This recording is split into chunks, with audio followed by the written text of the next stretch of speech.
नमस्कार,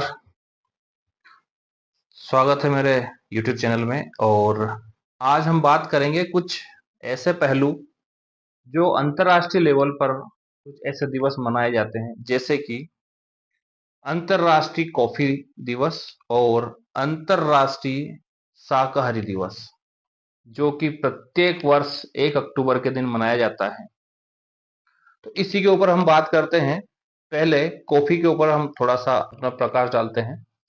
तो दोस्तों, कॉफी, जो विश्व कॉफी डे मनाया जाता है, उसको कॉफी प्रेमियों के लिए अपना प्यार जताने के लिए कॉफी डे मनाया जाता है, जश्न मनाया जाता है। साथ ही साथ उन किसानों के लिए भी सम्मान में बनाया जाता है कि जो किसान, जिनकी रोजमर्रा, जिनकी जिंदगी खेती के ऊपर आधारित है, निर्भर है, उनके सम्मान में भी कॉफी डे मनाया जाता है, जो कॉफी उगा करके और अपनी खेती किसानी करते हैं और अपनी आजीविका चलाते हैं। अब दोस्तों, कॉफी का हमने बात की, लेकिन कॉफी का पौधा या कॉफी का बीज कब अस्तित्व में आया?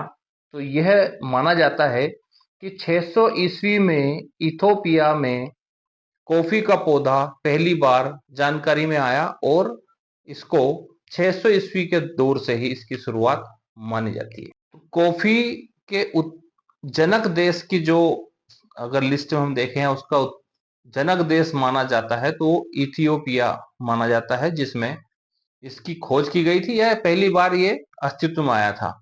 15वीं शताब्दी में इथियोपिया से लाल सागर होते हुए लोग का आना जाना हुआ, और ये धीरे धीरे विश्व में फैलना शुरू हुआ।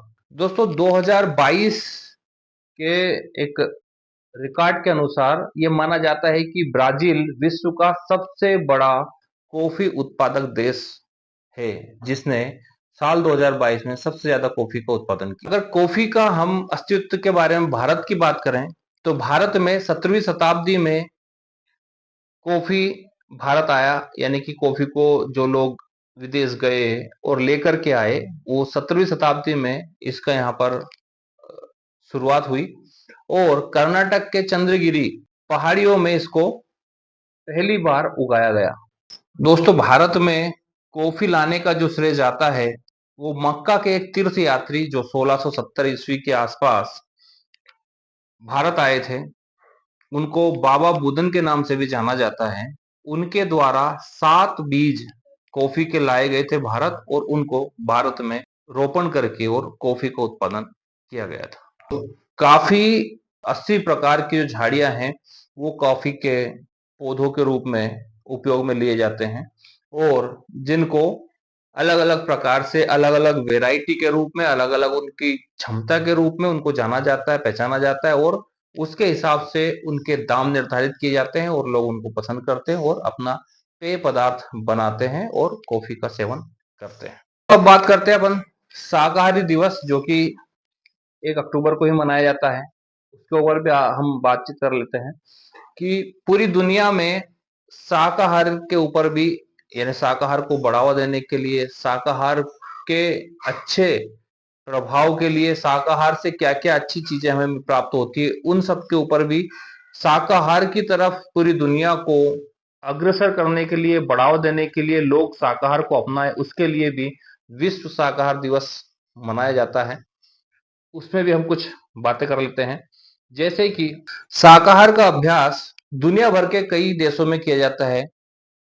कई धार्मिक परंपराओं में इसको जगह दी गई है, जिसमें सबसे ज्यादा हिंदू, जैन, सिख, बौद्ध आदि धर्मों में इसकी मान्यताएं काफी ज्यादा है, और इसको मानने वाले, इन धर्मों को मानने वाले अनुयायी पूरी दुनिया में 80% से ज्यादा शाकाहार का निर्वहन करते हैं। शाकाहार का पालन करने वाला दुनिया में सबसे पहला देश भारत बना, जिसमें 80% लोग शाकाहार का सेवन करते हैं।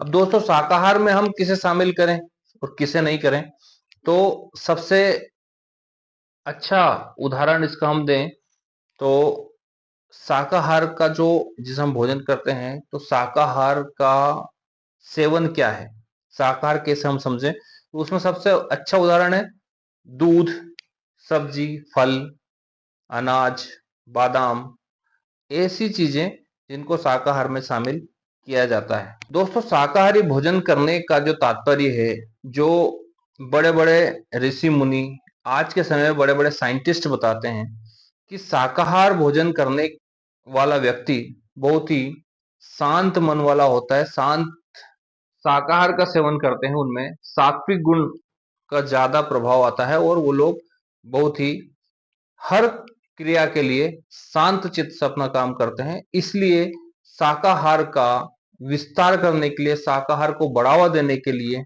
विश्व में इस शाकाहार को फैलाने के लिए, शाकाहारी भोजन के प्रति लोगों को जागरूक करने के लिए विश्व शाकाहारी दिवस भी मनाया जाता है, जिससे कि लोग शाकाहार की तरफ बढ़े। तो दोस्तों, आज का अपना इतना ही। विश्व कॉफी डे और विश्व शाकाहार दिवस के ऊपर विश्व के सभी बंधुओं को विश्व कॉफी डे और विश्व शाकाहार दिवस पर हार्दिक शुभकामनाएं। नमस्कार।